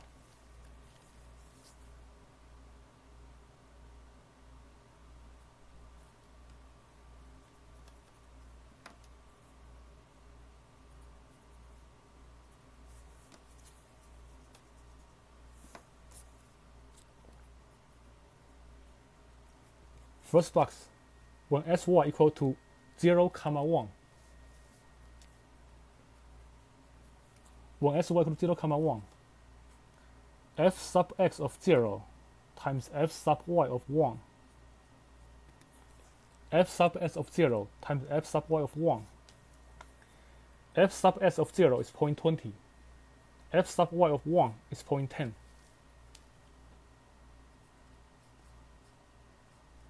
They're equal to 0.02, which is the same as f of 0, 1. That's the same as f of 0, 1. So the first box satisfies this equation. The first box satisfies this equation. Let's keep going. If in every box is satisfied this equation, then s and y, they are independent random variables. If in one of the box it doesn't satisfy this equation, then s and y, they are not independent variables. Let's keep going. Next, when sy equal to 0, 2, when sy equal to 0, 2, when sy equal to 0, 2, f sub x of 0 times f sub y of 2, what do we get? F sub s of 0 is 0.20.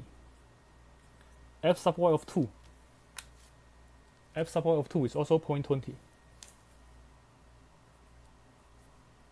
We get 0.04. That's the same as f of 0, 2.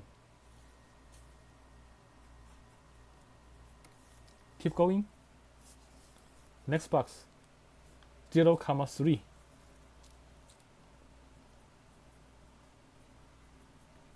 When sy equal to 0, 3, f sub x of 0 times f sub y of 3. F sub x of 0 is 0.20. F sub y of 3, when y is 3, f sub y is 0.30.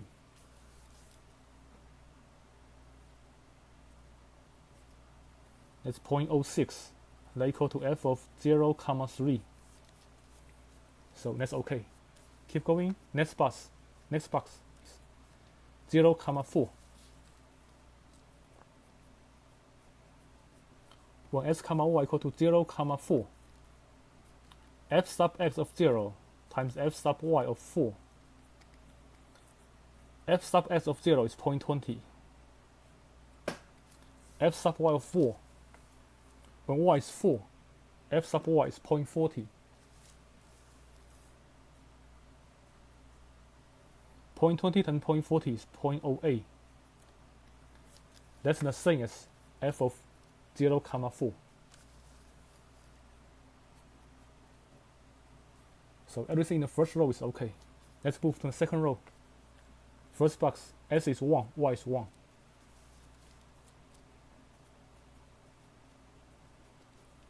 When s, y equal to 1, 1, f sub x of 1 times f sub y of 1.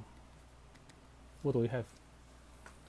When s is 1, f sub x is 0.30.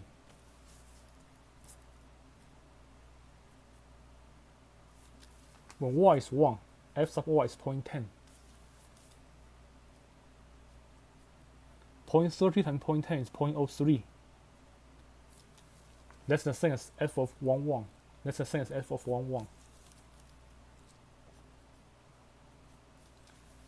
Next box, s is 1, y is 2.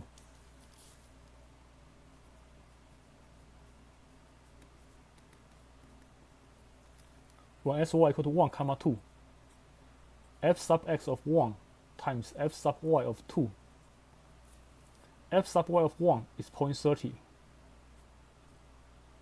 F sub y of 2 is 0.20. That's 0.06.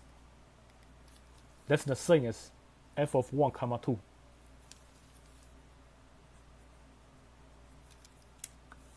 Next box, s is 1, y is 3.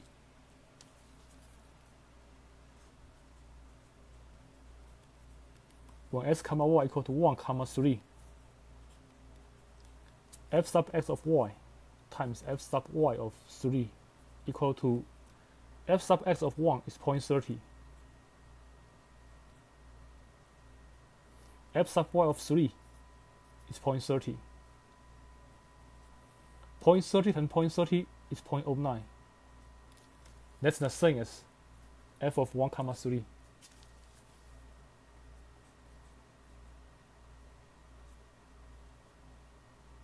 Keep going.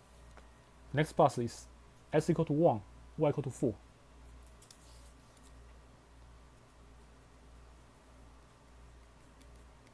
When s comma y equal to 1 comma 4, f sub x of 1 times f sub y of 4. F sub y of 1 is 0.30. F sub y of 4 is 0.40. Multiply 0.30 and 0.40 is 0.12. That's the same as f of 1 comma 4.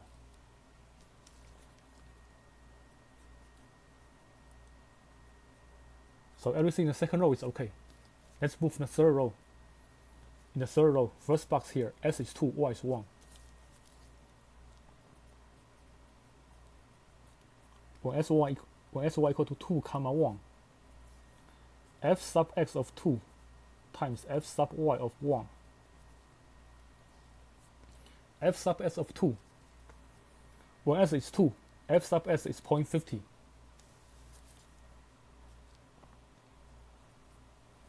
Fy sub 1 is 0.10. Fy sub 1 is 0.10.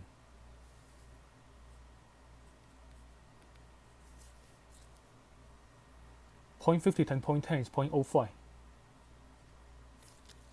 That's the same as f of 2 comma 1.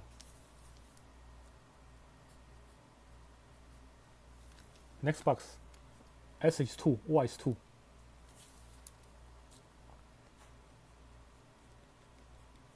When s comma y equal to 2 comma 2, f sub s of 2 times f sub y of 2.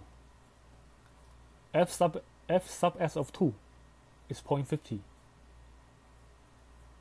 F sub y of 2 is 0.20. 0.50 and 0.20 is 0.10. That's the same as f of 2, 2.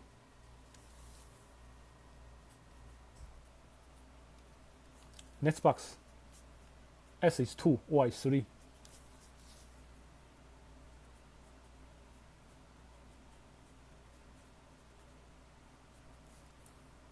F sub x of 2 times f sub y of 3. F sub s of 2 is 0.50. F sub y of 3 is 0.30.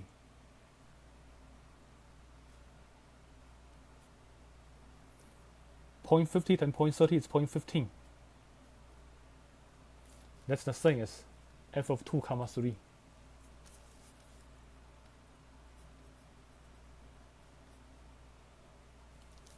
Next box, s is 2, y is 4. S is 2, y is 4.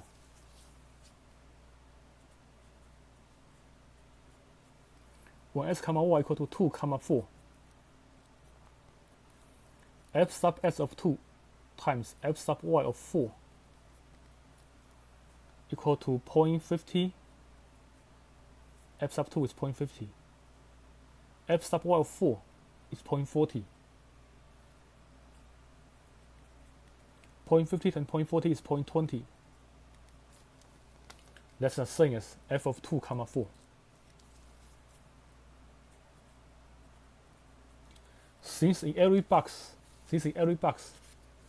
here, the marginal probability function of x times marginal probability function of y equal to the joint probability function of s and y. Since in every box, the marginal probability of s and y, the product of marginal probability function of s and y is the same as the joint probability function of s and y. Then we say s and y, they are independent random variables. So the marginal probability function of x times the marginal probability function of y equal to the joint probability function of x and y for all x and y. Then we can say x and y, they are independent random variables.